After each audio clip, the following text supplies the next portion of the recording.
بسم اللہ الرحمن الرحیم۔ اسلامی تاریخ میں سے حضرت عزیر علیہ السلام کا تعارف۔ حضرت عزیر علیہ السلام حضرت ہارون کی نسل میں سے ہیں اور بنی اسرائیل کے انبیاء میں سے ہیں۔ اللہ تعالیٰ نے سورہ توبہ میں آپ کا نام لیا ہے۔ اللہ تعالیٰ نے کہا وقالت الیہود عزیر ابن اللہ۔ آپ تورات کے حافظ اور بہت بڑے عالم بھی تھے۔ جب بخت نصر بادشاہ نے بنی اسرائیل کو شکست دی، فلسطین اور بیت المقدس بالکل تباہ کر دیا، ان کو غلام بنا کر بابل لے گیا، تورات کے سارے نسخوں کو جلا کر راکھ کر دیا، تو اللہ تعالیٰ نے عزیر علیہ السلام کو دوبارہ بیت المقدس آباد کرنے کا حکم دیا۔ انہوں نے اس کی ویرانی دیکھ کر حیرت کا اظہار کیا، ٹھیک ہے نا۔ تو قرآن میں اللہ نے کہا تیسرے پارے میں اوک الذی مر علی قریۃ وہی خاویۃ علی عروشها قال انا یحیی هذه اللہ بعد موتها۔ حیران ہوئے، سارا شہر تباہ و برباد، کوئی اینٹ بھی نہیں بچی، تو دوبارہ اللہ ان کو کیسا زندہ کریں۔ بعض علماء نے لکھا کہ نبی تھے، یہ چاہتے تھے کہ اللہ مجھے مشاہدہ کرا دے کیسے یہ کام ہوگا، ٹھیک ہے جی۔ اللہ تعالیٰ نے 100 سال تک ان پر نیند طاری کر دی۔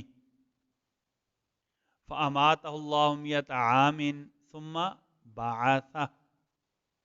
اچھا، 100 سال کے بعد بیدار ہو کر دیکھا تو بیت المقدس آباد ہو چکا تھا۔ اللہ نے پوچھا قَالَ كَمْ لَبِثْتَ، کتنا عرصہ گزرا؟ قَالَ لَبِثْتُ يَوْمًا أَوْ بَعْضَ يَوْمٍ، اللہ تعالیٰ ایک دن یا اس سے بھی کچھ کم وقت لگا ہوگا، ٹھیک ہے نا۔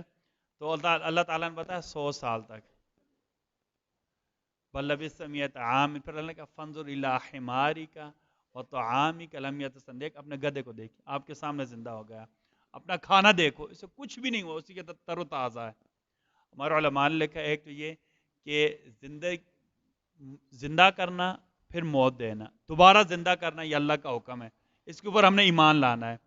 دوسرا عالم الغیب، بغیر اسباب کے اللہ کے علاوہ کوئی بھی نہیں ہو سکتا۔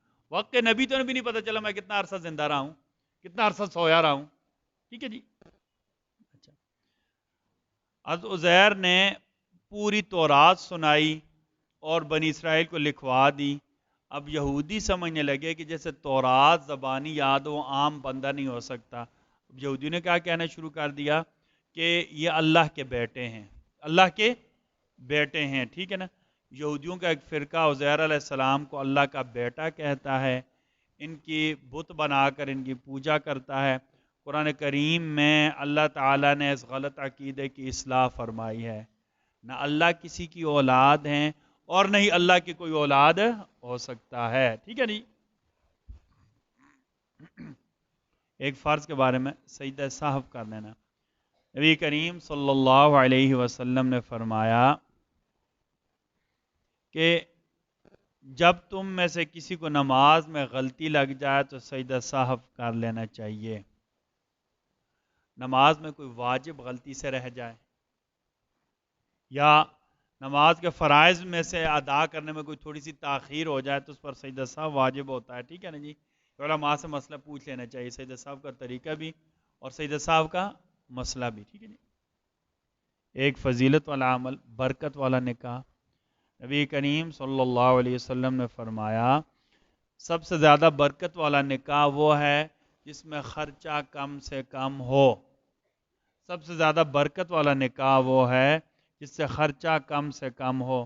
اللہ تعالی ہم سب کو کہنے سننے سے زیادہ عمل کی توفیق عطا فرمائے۔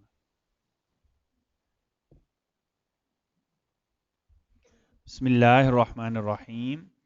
بسم اللہ والصلاة والسلام علی رسول اللہ، بسم اللہ وعلی ملت رسول اللہ۔